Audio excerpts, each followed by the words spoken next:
Sit down and watch, then have a talk with Jennifer and Josh. Hey guys, it's Josh and Jennifer back to bring you another recap and review of Finding Mr. Christmas. This is our season 2, episode 7 recap.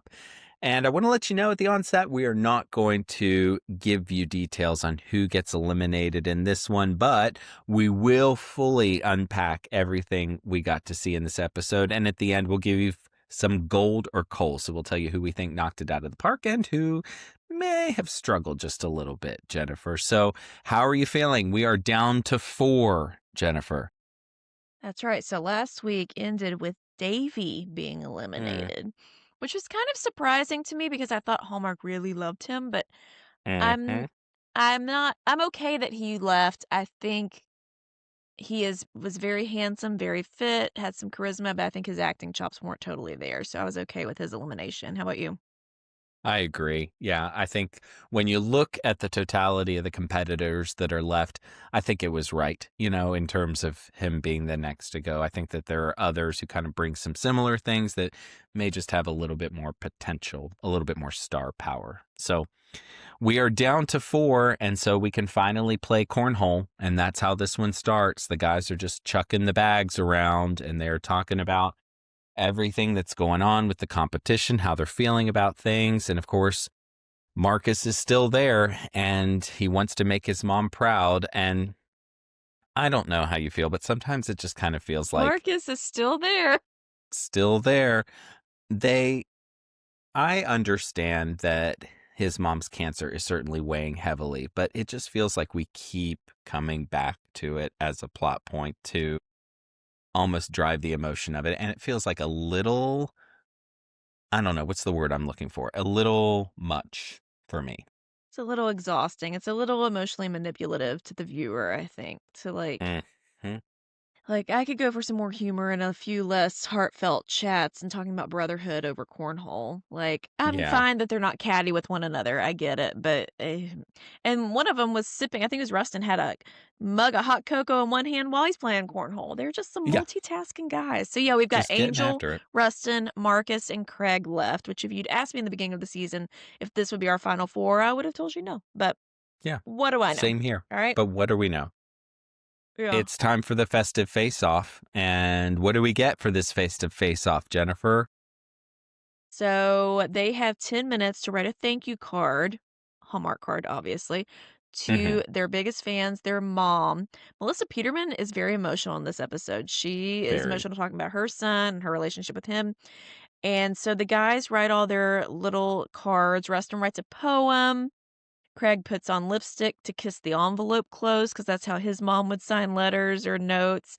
Um, the guest judges come in. It's their moms. They flew their moms there. That was Come sweet. on. Come on. That was I very loved sweet. it. Very sweet. Yeah. And so they read out their letters out loud to their moms. And Craig starts, he's very sweet. It's sentimental, but it's funny, just like him. And he tells his mom, hey, calm down. Jonathan Bennett's already taken. Don't get any ideas, which I thought was funny. I did too. Angel's very emotional as always. Thanks his mom for moving to the US and sacrificing so much for him.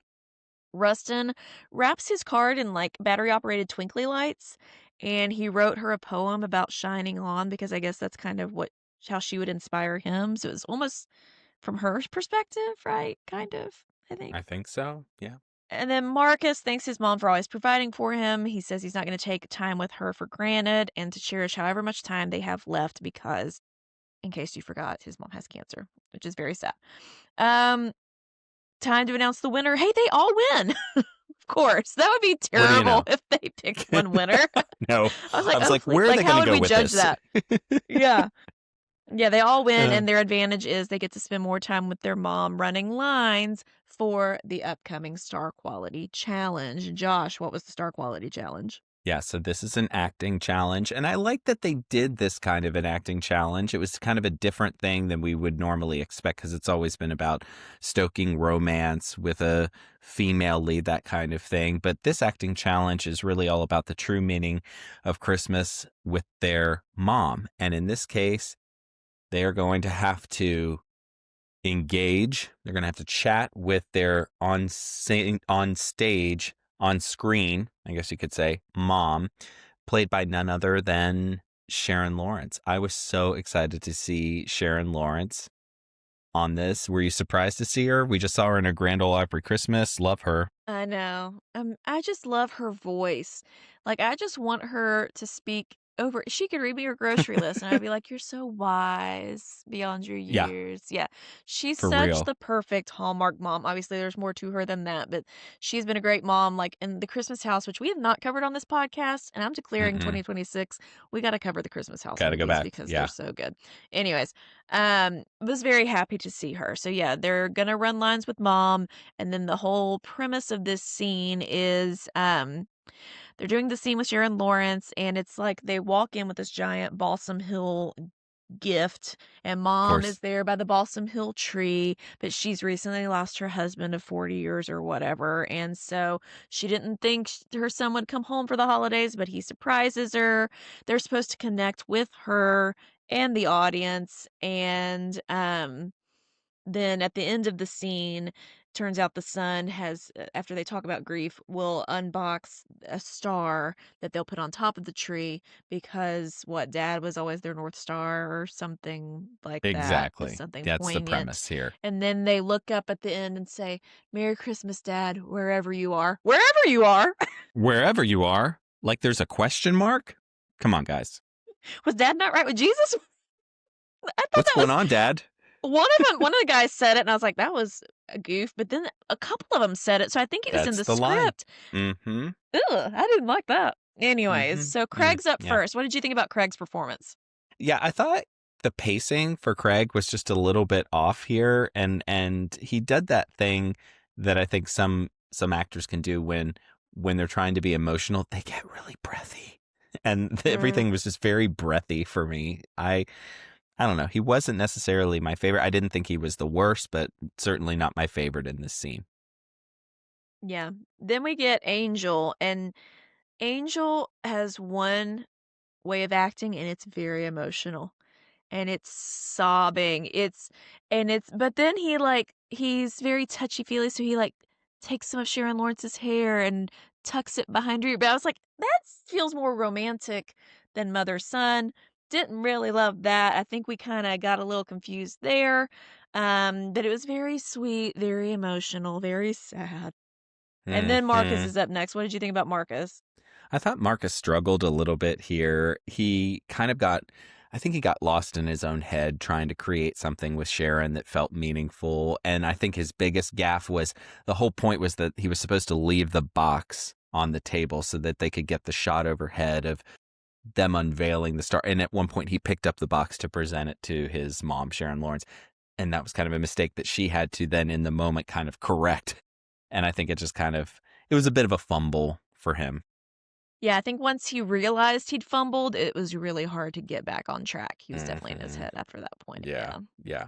And then we got Rustin. Rustin, I thought, probably did the best job out of everybody of these 4 in this challenge, but he seemed like he did a good job of balancing the emotion, which I think Craig did a good job in the beginning, but you're right, Craig kinda petered out towards the end of his, and there was this whole thing that they were like, "Mom," and, Sharon Lawrence would go on, "No, I'm not alone, I have this and that," and then they'd be like, "Mom, da da da, no, I'm very busy." Hmm. Craig was like, "Mom!"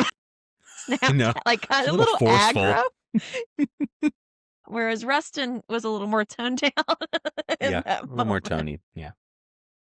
Anyways, I thought it was a great I agree, it was a great scene, it was a great way to see how they've grown as actors and what their chops really consist of. Is it just one note emotional romance, or can they do a little bit more than that?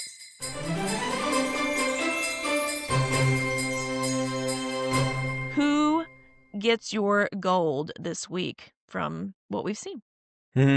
So for me this week, I think it's got to be Rustin. I thought he did such a great job in this scene with Sharon. I thought that his festive face off, his card with his mom was great. And I just kind of like him and see him very much as a Hallmark leading man. He's got the look, he's got the charisma, he's got the talent. For me, I think he gets the gold. What about you? Same with me, and just so you all know, we write this down before we know who's eliminated, so Hmm. I wrote down Rustin as well. I was, the most impressed with him overall this week. Who gets your coal? For me, it's Marcus again, and it just totally bums me out because I like Marcus. I'm telling you, I picked Marcus week 1, but like Josh said, Marcus is still here, and I don't know that he should be at this point. What about you? Who got your coal? Yeah, he got my coal. I think, and I hate to say this, but he was he was far and above, kind of not in the same league as the other three guys in this acting Mhm. challenge, and it was obvious. And I hate that because he seems like a great guy, but I think he got in his own head, and it was not the first time that that's happened. And so I think pattern wise, it's probably time for me, at least, to say so long to Marcus. So, well, did you guys watch this one? What did you think? Who do you think has what it takes? Who's ready to go? We would love to hear your comments below. Drop us a comment below. And that, dear friends, is another episode of Do You Watch What I Watch? That's right. Thank you for being here. Thanks to Nick Schwartz for our theme song. I'm going to do some social media posts because next week is the Mm, finale here we already. We're go. already Yeah. there. So I'm going to do some polls and some social media things to kind of gauge where everybody's at with the final 3. But you're definitely going to come back and check out our finale recap where we obviously that will be a spoiler review because we're going to have to talk about who wins. I'm very excited about this. I love this show. I'm so glad they brought it back for a season 2. I'm excited to see how it wraps up. And hey, if you're only here for this content, we do a whole lot of other Hallmark and other network Christmas reviews. Check it out on our channel. We're so glad you're here. We have plenty of content on our YouTube channel. We would love for you to check that out, as you have come to expect from us here on our channel and throughout the holiday season and all year long. We will have much to discuss. But until we see you next time. May your days be merry and bright. See you next time.